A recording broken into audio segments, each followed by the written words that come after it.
Aiteo is one of Africa's fastest growing energy companies, and I'm just going to read you a bit from their mission statement. It's unlocking energy by looking where no one has dared to look before.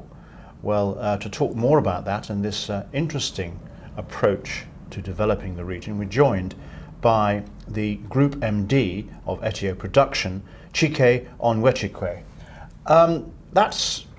That sums it up really, in a sense, what you're doing. I mean, the biggest event in recent months is the divestment by Shell of various assets, which you're now taking over, and obviously you're trying to get something out of them that Shell couldn't. How? Let me first of all start by giving you an idea of what Aiteo is all about. It's a conglomerate that has currently a turnover of about $20 billion annually. We have a downstream business that has a bulk storage of over 250 million liters per annum. At the same time, we've also acquired a power plant, 3 power plants that has a capacity of 2,300 megawatts. So basically, you have become, if you like, a kind of a full-service energy company. That's what I was getting into. Yeah. But in quite a short space of time. I mean, that's quite impressive. I don't think it's in quite a space of time. The thing is that we had the downstream before. Mm-hmm.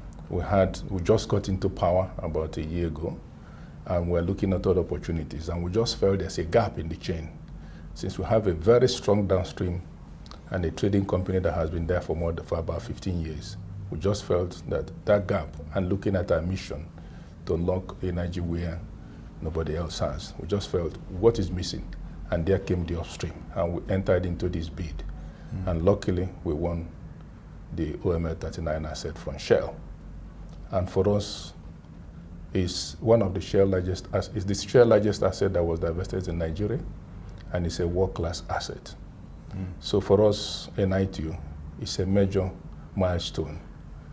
But how are you going to exploit that, and how are you going to get the kind of value out of it that Shell haven't managed to do? I mean, one is clearly that the locals understand the environment better. Shell might have had their issues and challenges. I wouldn't want to know what their challenges are. I'm talking about we understand the communities. At the same time, the external issues are things that will give a lot of focus. We want to see the communities more as stakeholders rather than host communities. And if you write them on as stakeholders, you are bound to make a difference. Because in the western part of Nigeria, where Shell divested some 2-3 years ago, there's been a lot of uptime with minimal interruption to the activities, which means locals are far better at managing those external issues that would increase production rather than IOCs. And for us in Aiteo, we're already putting in place all those plans. We have done our due diligence on the environment. We've done our due diligence on how to engage the community.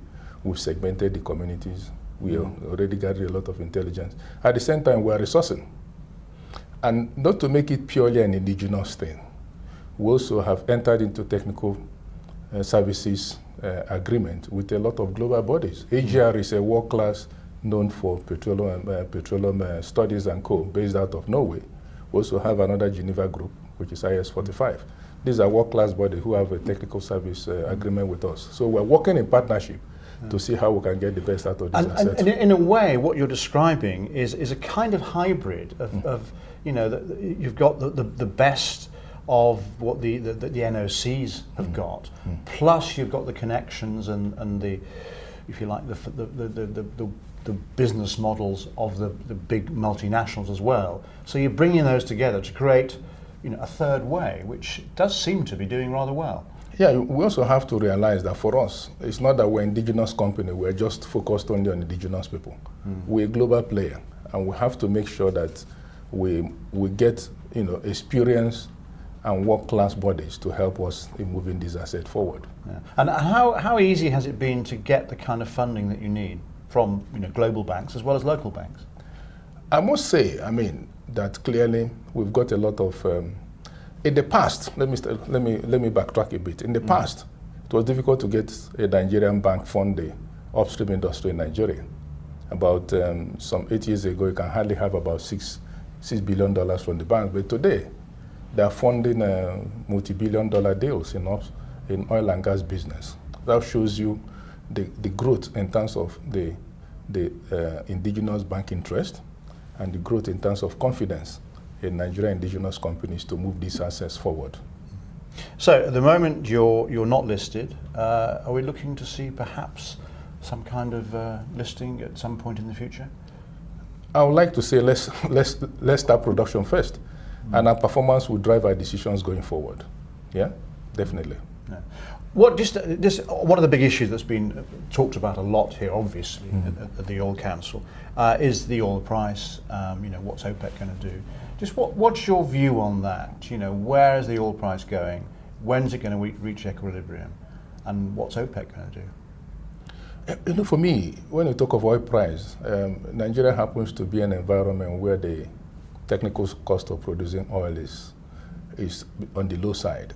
And obviously, I see a situation where there will soon be a reversal, because as the oil price drops, some recent developments in certain aspects of unconventionals might not be profitable anymore. So they might back off from the market and then leave the conventionals to more or less dominate the market. At the same time, there might be other areas that are pumping oil beyond what is known.